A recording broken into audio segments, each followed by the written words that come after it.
Hello and welcome to the Quiver channel. I am Jason, your host, and I want to talk about the MacBook Air. Pretty much what I would class as the best laptop in the world. That's really odd to me. I don't like Apple products. I really don't.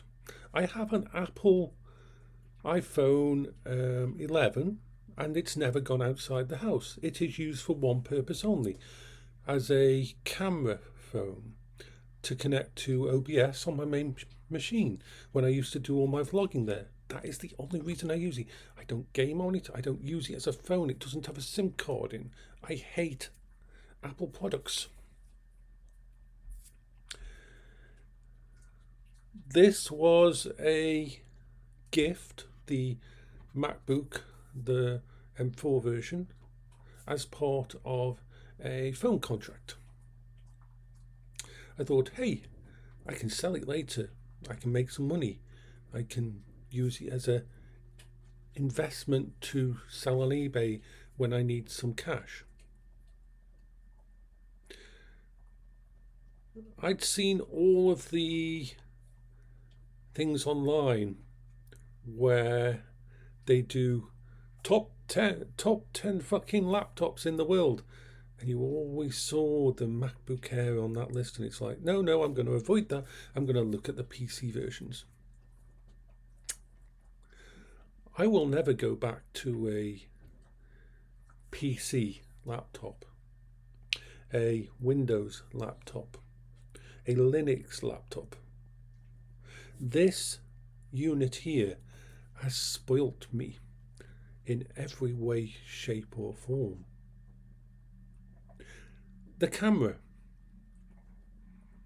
I usually use an iPhone 11, wonderful camera on it, as a part of my OBS system for my main unit, and that I thought was the ultimate. Before that I used this, my Samsung S20, as a camera. I would never ever pick up a Windows laptop and use the camera built into it except in a emergency situation. Every other system in my house would have to break down, and if I still want to do my vlogging that day, then I would have to use the horrible, nasty little cameras. You can have a £5,000 Windows laptop and the camera is horrible. It's a piece of crap.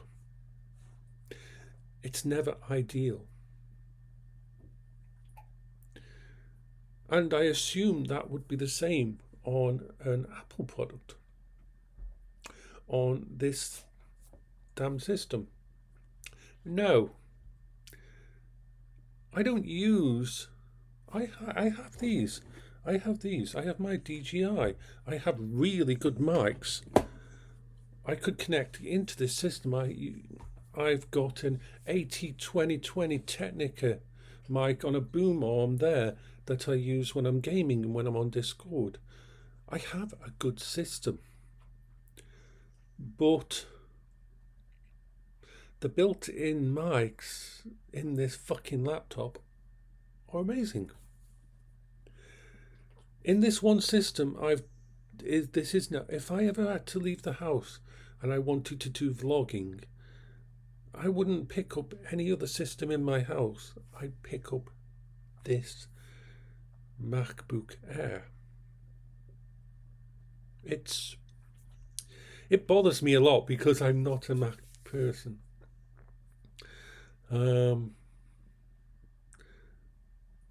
But the quality of the system is beyond anything I've ever seen. And then I found that the funny thing is that of my 1100 games I have on Steam, 300 of them have native Mac versions. So I've been able to game on this. Now remember, this is the minimum spec because it was a freebie. A minimum spec. It's only got 16 gigabytes. It's got the weakest processor in of the M4 family, and the only game I haven't been able to get to work in a way that it's worth playing is Cyberpunk 2077. Although I do think I'm going to try again and try to implement some of the tweaks that you can put on it to run on these things. That's crazy to me.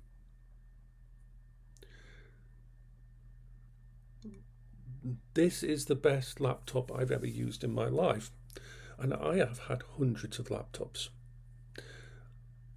And now let's talk about the power usage, the longevity of it when you disconnect. We're all used to it. If you've got a gaming laptop, if you've got a laptop that you use in any real way on the Windows side, that if you don't have it connected to an outlet, you're probably going to get an hour, 2 hours. There are laptops out there like the ThinkPad series using the very efficient forms of CPUs in them, but you lose out because you will never get the full power rating, and that why it's on battery. And even then, 8-10 hours you might cope. And Windows laptops have this problem where a lot of the time you shut them down, they've got 40% power, and the next day you will go and check and it's down to 10% for some reason.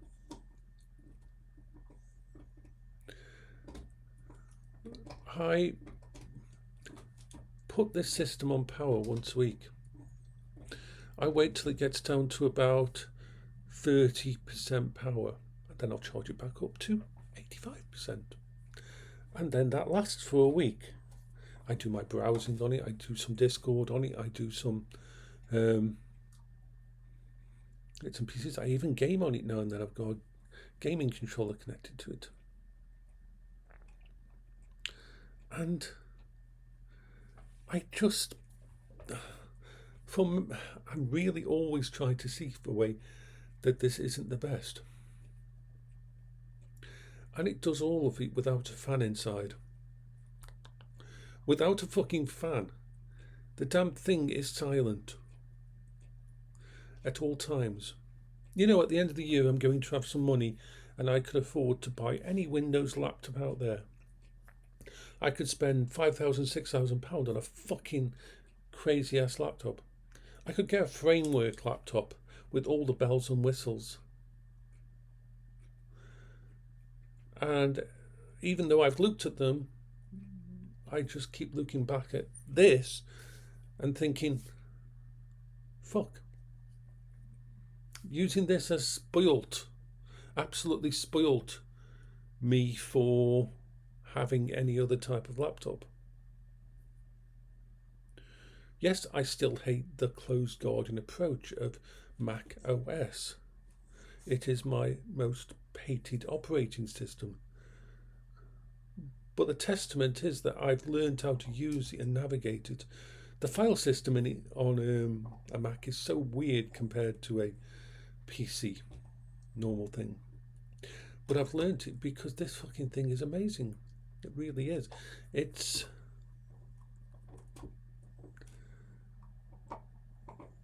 one of those things I've got in my life now that I can rely on. I wish there was a Windows laptop that had the same or even close to the same efficiency and power. But no. So I just wanted to do an update because I've had it for a while now, and as you notice, I do all my vlogs on it. I don't use my main system thing. I don't even have a phone set up on a tripod near it for the camera, which I might do later for gaming. I might start streaming some Warframe because I've got back into Warframe, but this is just the controls, the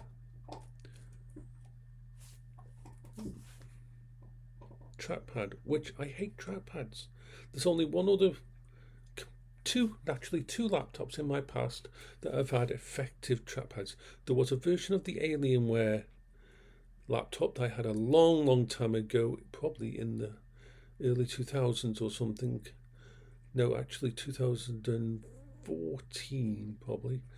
And that had a really amazing trackpad that worked. And then the ThinkPad Lenovo one that I used to have, that had a really good. Apart from that, trackpads I've always hated. This system has a trackpad so good once you get used to the weird different ways you do things with Apple products, that actually I don't usually use a mouse with it.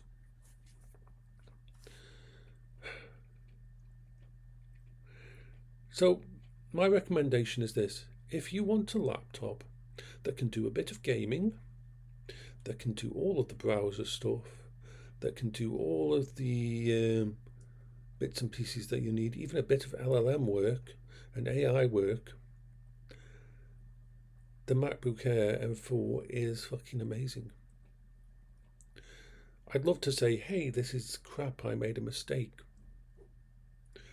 But this system is now part of my actual ecosystem, my safe space. It's something I rely on. It is fucking just wow. Anyway, I just wanted to let people know. In some ways I feel like a fucking traitor because it's a Mac product. But it is what it is.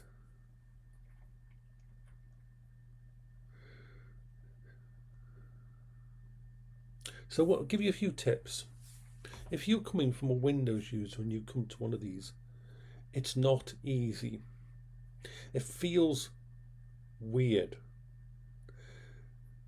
Mac OS is very different. It's nice having this entire bar at the bottom that's full of like this hotbar for thingy. It's been weird to figure out that while VLC, the media program, which I install on every fucking PC and Windows PC out there, I thought, oh my god, you can't get this. How can I watch my movies? How can I do all my stuff? And everything I looked up can say, download Infuse, use Infuse, it's free, it's better than thingy. And I'm like, nothing can be better than that. And I installed it and it's like, oh yeah, this is fucking amazing. So no, I don't miss that. The OBS client for Mac is really fucking stable and works. About the biggest problem you'll find is the security. Coming from a Windows machine to a Mac machine, you have to give permission for everything to make it work. It's like, for example, OBS. On Windows, if you want to share a screen, share a browser, share your Steam client, share anything, a game or anything, you just hook in and it does it. On this, you've got to actually go into the permissions on the actual OS and give it permission to do things, to use everything. And it can be laborious when you're used to a PC.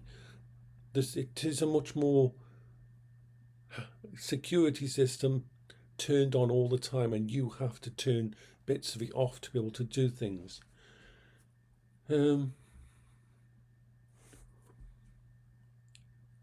I've found that the way it does patches is far better than anything that Windows does. Windows does its patches piecemeal, but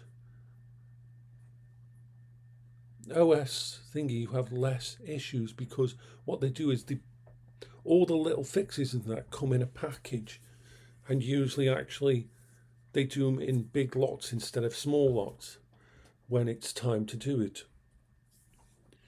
It's weird not having to download graphics drivers and sound drivers and chipset drivers.